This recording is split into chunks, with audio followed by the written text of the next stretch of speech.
Lyon Défense, l'actualité des armées. Dans Lyon Défense, nous recevons le lieutenant-colonel Jean-Christophe, officier à l'état-major de zone de défense et de sécurité sud-est. Nous allons évoquer avec lui la cohésion nationale. Nous le voyons avec la guerre en Ukraine, la cohésion nationale est un facteur de supériorité opérationnelle. Elle recouvre autant les champs de l'éducation, de la vie en société que de l'économie. Et en Auvergne-Rhône-Alpes, les armées y contribuent. Tout récemment, les relations entre les entreprises et les unités militaires de la région ont été renforcées au travers de la signature du manifeste Pro-Miles. Mon colonel, bonjour. Bonjour. Expliquez-nous d'abord ces manifestes Pro-Miles.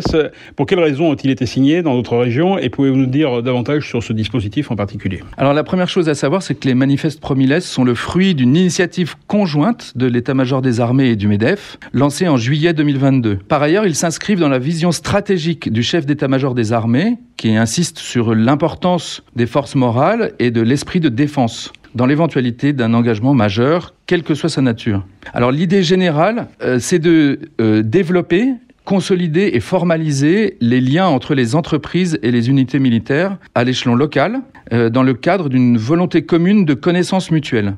Et donc, comme vous l'avez dit, à Lyon, des manifestes ont été signés le 27 février 2023 par 10 entreprises de la région Auvergne-Rhône-Alpes. Concrètement, ça se traduit comment? Un point important, c'est que l'entreprise qui souhaite montrer son soutien aux armées, c'est elle qui est à l'initiative de la démarche vers nos formations. Et elle s'engage à plusieurs choses. Tout d'abord, à adopter une attitude bienveillante envers les collaborateurs dont la vie est marquée par un engagement au service des armées. Par exemple, nos réservistes opérationnels, mais aussi les conjoints de militaires. Elle s'engage également à agir pour une acculturation réciproque, par exemple pour la participation aux portes ouvertes et aux cérémonies, l'organisation de séminaires, de parcours croisés. Elle s'engage aussi au recrutement d'anciens militaires, de blessés, nous y tenons beaucoup, ou de membres des familles. Et plus généralement, à développer les échanges avec une ou plusieurs unités militaires de son entourage.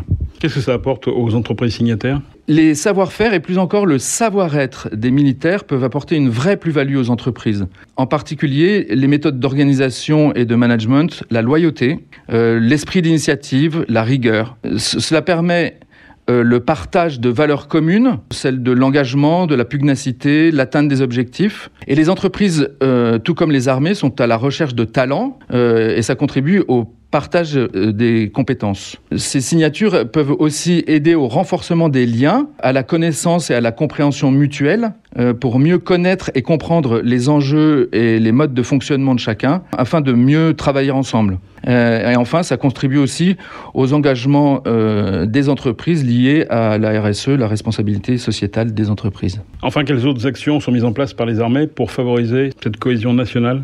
Alors, on peut citer, il y en a beaucoup, on peut citer quelque chose qui est assez intéressant, notamment dans les relations avec les entreprises, c'est le forum ID, Initiative Défense Entreprise, pour partager les actions dans le domaine de l'innovation. Il y en a un qui devrait être organisé de nouveau dans la région dans l'année qui vient. En direction de la jeunesse, il y a beaucoup d'actions pour favoriser la cohésion nationale, la participation des armées au service national universel, les classes de défense, l'accueil de stagiaires de tout niveau, du collège jusqu'au bac plus 5, la participation aux cérémonies militaires, les liens avec la protection judiciaire de la jeunesse. Merci mon colonel de nous avoir éclairé sur ces manifestes et sur la cohésion nationale en règle générale. Merci beaucoup. Je vous remercie. C'était Lyon Défense. Retrouvez ce programme sur www.défense-lyon.fr.